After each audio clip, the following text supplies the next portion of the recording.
जय हिंद साथियों, आप सभी का स्वागत है। आज से हमारे इस सीटेट के बैच में, जैसा कि आप लोगों को पता है कि जो सितंबर में सीटेट का एग्जाम होने वाला है, तो उसमें बहुत सारे विद्यार्थी जो है पास करना चाह रहे हैं। बहुत सारे बच्चे जो हैं वो फॉर्म भरे हैं और सबकी इच्छा है कि हम इस बार सीटेट क्या करें, किस तरह से पास करें। तो आइए हमारे साथ जुड़ जाइए। इस बार जो है आपको हम सीटेट हम पास कराएंगे। कैसे पास करना है, क्या रणनीति अपनानी है, वो हम आपको जरूर बताएंगे कि किस तरीके से आप बहुत कम समय में जो है सीटेट की संपूर्ण तैयारी करके अच्छे मार्क्स से पास हो सकते हैं। जैसा कि अधिकतर बच्चे कम समय में अच्छे मार्क्स लाते हैं, और कैसे लाते हैं आप लोग भी टेंशन में आ जाते हैं कि हम इतना पढ़ने के बावजूद भी हमारा मार्क नहीं आ रहा है। तो किन विषयों को हमें ज्यादा टारगेट करना है, कैसे पढ़ना है, उस पर हम नेक्स्ट वीडियो में चर्चा करेंगे। तो आज जो हमारा सीटेट के जो सीडीपी होता है, जो 30 नंबर का होता है, सीडीपी जो होता है 30 नंबर का, उसको हम कवर करेंगे। लगभग आपको 10 से 15 हम जो क्लास देंगे जिसमें आपको सीडीपी जो है कंप्लीट आपको आ जाएगा। ठीक है, तो आज जो है सीडीपी का जो पहला जो हमारी टॉपिक है, पहला जो टॉपिक है वो है विकास की अवधारणा एवं इसका अधिगम से संबंध। यानी जो विकास की अवधारणा है और उसका अधिगम के साथ क्या संबंध है, उससे जो प्रश्न बनते हैं उसका पार्ट 1 है। ये क्या है? पार्ट 1। एक पार्ट और इसका आएगा, तो ये लगभग इस पार्ट का जो है कंप्लीट क्वेश्चन आपको आ जाएगा। ठीक है, ये प्रश्न अगर आप कर लेते हैं तो आप जो है सीटेट के एग्जाम में आप आराम से जो है क्वेश्चन को हल कर पाएंगे। ठीक है, आज हम ऑब्जेक्टिव लेके लाए हैं, इसका हम एक जो थ्योरी क्लास भी आप लोग को लाएंगे, बहुत बेहतरीन क्लास होगा। तो चलिए स्टार्ट करते हैं आज का पहला क्लास जो है। ये पहला प्रश्न है कि किस अवस्था में बालक पूर्ण रूप से माता पिता पर आश्रित रहता है। यानी कौन विकास की कौन सी अवस्था जो है उसमें बालक पूर्ण रूप से अपने माता पिता पर आश्रित होते हैं। पहला ऑप्शन है शैशवा अवस्था, पहला है शैशवा अवस्था। दूसरा ऑप्शन है बी में पूर्व बाल्यावस्था। तीसरा जो है सी उत्तर बाल्यावस्था। और चौथा जो है आपका डी ऑप्शन किशोरावस्था। ध्यान रखिएगा, जो बालक होता है वो पूर्ण रूप से जो है अपने माता पिता पर वो शैशवा अवस्था में जो है आश्रित हो। शैशवा अवस्था में जो बालक होते हैं वो पूर्ण रूप से क्या होते हैं, माता पिता पर क्या होते हैं, आश्रित होता है। और ये शैशवा अवस्था का जो काल होता है वो 0 से 2 वर्ष का होता है। ध्यान रखिएगा, शैशवा अवस्था में जो बालक होते हैं वो पूरी तरीके से अपने माता पिता पर आश्रित होते हैं। इसका राइट आंसर क्या होगा? शैशवा अवस्था। दूसरा है कि किस अवस्था में बालकों के संवेगात्मक विकास तथा सीखने की क्षमता तीव्र गति से होता है। ध्यान रखिएगा, बालकों के संवेगात्मक विकास तथा सीखने की क्षमता तीव्र गति से होता है। ध्यान रखिए किस अवस्था में, पहला है पूर्व बाल्यावस्था, बी है उत्तर बाल्यावस्था, सी है शैशवा अवस्था और डी है प्रौढ़ावस्था। बताइए किस अवस्था में बालकों के संवेगात्मक विकास तथा सीखने की क्षमता तीव्र गति से होती है। तो ध्यान रखिएगा कि बालकों के संवेगात्मक विकास और सीखने की जो क्षमता होती है वो तीव्र गति से आपको शैशवा अवस्था में होता है। किस अवस्था में होता है? शैशवा अवस्था में देखने को मिलता है। तीसरा प्रश्न है कि किस अवस्था में बालकों को प्रेम और स्नेह की अत्यंत आवश्यकता होती है। किस अवस्था में जो बालक को प्रेम और स्नेह की अत्यंत आवश्यकता होती है, यानी बालक प्रेम और स्नेह के प्रति ज्यादा जो है एक्टिव होते हैं। ठीक है, तो ध्यान रखिएगा जो छोटा बच्चा होता है जिसकी उम्र 0 से 2 वर्ष के आसपास होता है, उन बच्चों में प्रेम और स्नेह के प्रति ज्यादा वो क्या होते हैं, उत्साहित होते हैं। जो आप बच्चे को जितना प्रेम करिएगा, जितना उनसे स्नेह करिएगा, है ना, वो बालक आपसे उतना ज्यादा जुड़ता चला जाएगा। ठीक है, तो वो अवस्था कौन सी होती है? तो वो अवस्था होता है बच्चों शैशवा अवस्था। शैशवा अवस्था में बच्चे जो है वो प्रेम और जो है स्नेह के लिए अत्यंत क्या होते हैं, वो एक्टिव होते हैं। बच्चे के साथ जितना आप प्रेम पूर्वक स्नेह पूर्वक उनसे जुड़ेंगे, है ना, उनसे बात करेंगे, तो वो जो है आपसे जो है उतना ज्यादा तालमेल बनाएगा, उतना ज्यादा आपसे जुड़ जाएगा। तो ये कौन सा अवस्था होता है, वो होता है शैशवा अवस्था। चौथा है कि किस अवस्था में बालकों में नकल करने की प्रवृत्ति, कौन सी, नकल करने की प्रवृत्ति, है ना, और दोहराने की प्रवृत्ति होती है।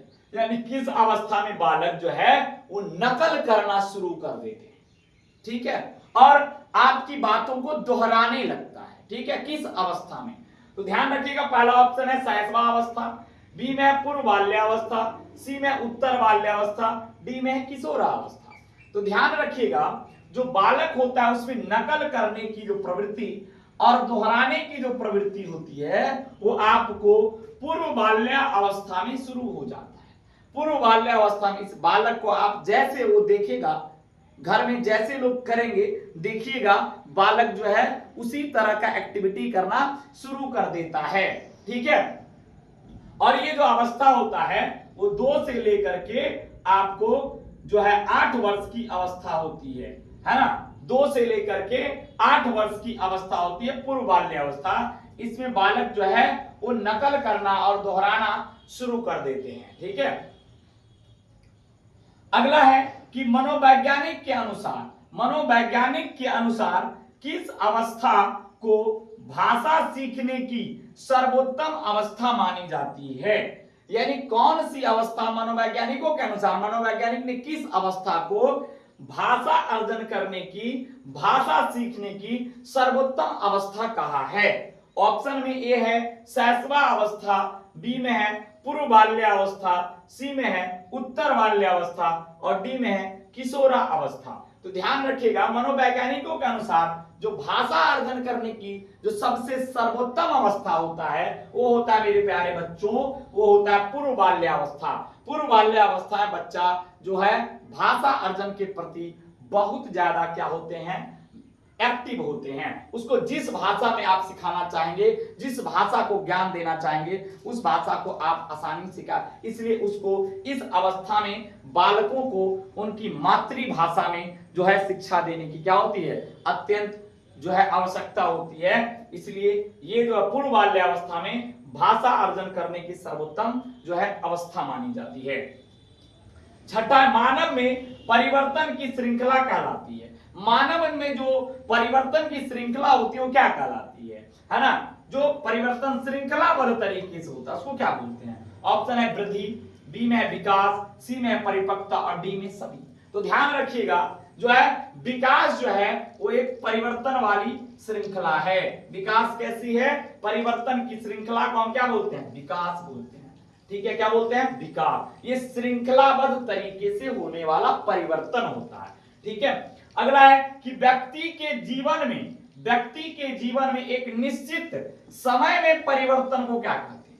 यानी व्यक्ति के जीवन में एक निश्चित समय में होने वाला परिवर्तन क्या कहलाता है, जो निश्चित होता है, और वो परिवर्तन जो निश्चित समय में होता है, वे परिवर्तन जो निश्चित समय में होता है। तो विकास का जो समय होता है वो निश्चित नहीं होता, ये सतत होता है। और वृद्धि यानी विकास पूरी जीवन प्रयत्न चलने वाली प्रक्रिया है, जबकि वृद्धि एक निश्चित समय में होने वाला परिवर्तन है, यानी एक निश्चित समय तक ही चलता है। तो इसका राइट आंसर क्या होगा, वृद्धि होगा। जबकि विकास जो है वो आपको पूरी जीवन प्रक्रिया, पूरी जीवन भर चलने वाली प्रक्रिया है, ठीक है।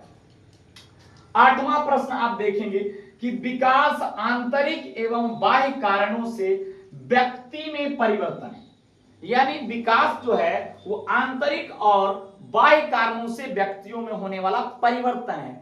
यह कथन किस मनोवैज्ञानिक का है, यह कथन किसका है। ए में है जॉन डीवी साहब का है क्या, बी में है अरस्तु का है क्या, सी में है रॉस साहब का है क्या, डी में है इनमें से कोई। तो आप लोगों को मैं बता दूं, जो हमारे वैज्ञानिक थे अरस्तु साहब, उन्होंने बताया कि विकास जो होता है वो आंतरिक और बाह्य कारणों से होने वाला क्या है, एक परिवर्तन है, इसलिए इसका राइट आंसर हो जाएगा बच्चों अरस्तु। क्या हो जाएगा? अरस्तु हो जाएगा। ठीक है, अगला है कि विकास व्यक्ति के जीवन के किस पक्ष को दर्शाता है? विकास जो है वो व्यक्ति के जीवन के किस पक्ष को क्या करता है? दर्शाता है।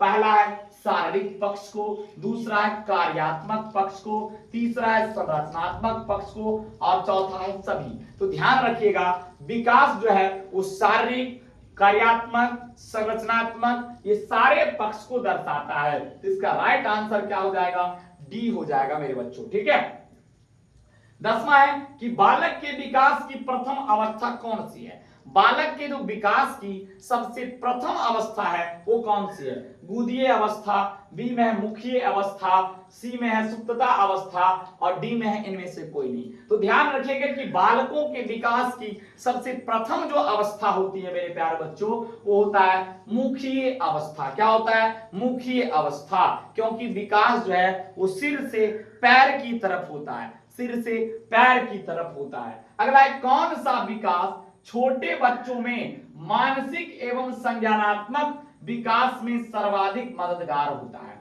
यानी कौन सा विकास जो है वो छोटे बच्चों में मानसिक और संज्ञानात्मक विकास में सर्वाधिक मददगार करता है, मदद प्रदान करता है? कौन सा? पहला है सामाजिक विकास, दूसरा है शारीरिक विकास, तीसरा है सांवेगिक विकास और चौथा है भाषाई विकास।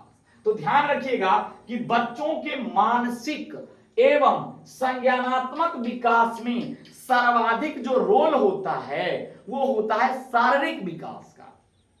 शारीरिक विकास के द्वारा जो है बच्चों का मानसिक और संज्ञानात्मक विकास जो है अच्छी तरीके से हो पाता है। अगर बच्चों का शारीरिक विकास अच्छी तरीके से नहीं होगा तो न तो उसके अंदर जो है मानसिक विकास होगा और ना ही उनका संज्ञानात्मक विकास होगा और ना ही उनका भाषाई विकास ठीक तरीके से हो जाएगा। इसीलिए बच्चों का जो है शारीरिक विकास जो है उसके मानसिक और संज्ञानात्मक विकास में शारीरिक विकास जो है उसका महत्वपूर्ण रोल होता है। तो शारीरिक विकास बच्चों के मानसिक और संज्ञानात्मक विकास में सर्वाधिक मददगार होता है। ठीक है, तो इसका राइट आंसर क्या हो जाएगा? बी हो जाएगा। 12वां का है कि जब किशोर में किसी वस्तु, समस्या या परिस्थिति के लिए निजी स्तर पर निर्णय लेने की क्षमता का विकास होने लगता है। यानी जब बच्चों में किसी वस्तु या समस्या या परिस्थिति के लिए निजी स्तर पर निर्णय लेने की क्षमता का विकास होने लगे, जब बच्चा स्वयं निर्णय लेने लगे तो इस विकास को क्या कहते हैं? तो इस विकास को हम क्या बोलते हैं? भाषाई विकास, संज्ञानात्मक विकास, सामाजिक विकास या मनोगत्यात्मक विकास। तो ध्यान रखिएगा जब बच्चा स्वयं वस्तु, समस्या या परिस्थिति या निजी स्तर पर कुछ निर्णय लेना शुरू करता है तो उसके अंदर संज्ञानात्मक विकास क्या हो जाता है? शुरू हो जाता है। तो बच्चा जो है विकास के संज्ञानात्मक विकास के स्तर पे है। ठीक है, इसका आंसर क्या आ जाएगा? संज्ञानात्मक विकास। अगला है कि वृद्धि और विकास के संदर्भ में इनमें से कौन सा कथन सत्य है? वृद्धि और विकास के संदर्भ में कौन सा कथन क्या है? सही है। पहला कथन ये कहता है कि वृद्धि विकास की प्रक्रिया का एक चरण है। चलो ठीक है, वृद्धि जो है विकास की प्रक्रिया का क्या है? चरण है, जिसका क्षेत्र असीमित होता है। नहीं, देखिए यहां गलत हो गया है। जिसका देखिए वृद्धि जो है विकास की प्रक्रिया का एक क्या है? चरण है और कह रहा है कि इसका क्षेत्र असीमित होता नहीं, वृद्धि का जो है क्षेत्र सीमित होता है। ध्यान रखिएगा, यहां गलत हो चुका है। यहां बच्चे का ये यहां तक लाइन सही है कि वृद्धि विकास की प्रक्रिया का एक चरण, ये बिल्कुल सही है यहां तक। लेकिन क्या कह रहा है कि जिसका क्षेत्र असीमित होता नहीं, वृद्धि का जो क्षेत्र होता है वो सीमित होता है, असीमित नहीं होता है। तो ये कथन क्या आ जाएगा आपका? गलत है। कहता है सत्य को चुनिए। अगला है कि विकास स्वयं में एक विस्तृत अर्थ रखता है। यानी विकास स्वयं में क्या है? एक विस्तृत अर्थ रखता है एवं वृद्धि इसका एक भाग होता है। सही बात है, विकास का एक भाग क्या है? वृद्धि भी है। ये कथन सही है भाई, ये कथन क्या है? सही है। ठीक है, विकास एक सतत प्रक्रिया है। ध्यान रखिएगा, विकास का एक कंटिन्यूअस चलने वाली प्रक्रिया, ये भी सही है। जो बालकों के परिपक्व होने के बाद भी चलती है। हाँ, विकास जो है वो परिपक्व होने के बाद भी ये भ्रूणीय अवस्था से शुरू होता है और मृत्यु तक चलता है। यानी ये भी कथन क्या है, सही है। यानी कौन कौन कथन सत्य है, बी और सी। ऑप्शन कूट में क्या कर रहा है, केवल ये नहीं होगा, है ना। इसमें क्या कर रहा है, ए और बी नहीं, ये गलत है, बी सही है, ये भी नहीं होगा। सी में क्या रहा है, बी और सी, हाँ बी और सी सही है। इसका राइट आंसर क्या होगा, सी होगा। तो चलिए आज आपने लोग जो है, हम लोगों ने कुछ प्रश्न देखा, तो आप लोग जो है तैयारी कर रहे होंगे, तो बताइएगा कमेंट सेक्शन में कि आप लोग को कितना प्रश्न सही हुआ। कल जो है हम इस चैप्टर का दूसरा फाइनल पार्ट लेके आएंगे और आप लोग से पूछेंगे कि आप लोग किस स्तर से तरीके से तैयारी कर रहे हैं। इसका जो हम एक जो है आपको थ्योरी क्लास भी हम आपको लगा देंगे। तब तक के लिए जय हिंद, जय भारत।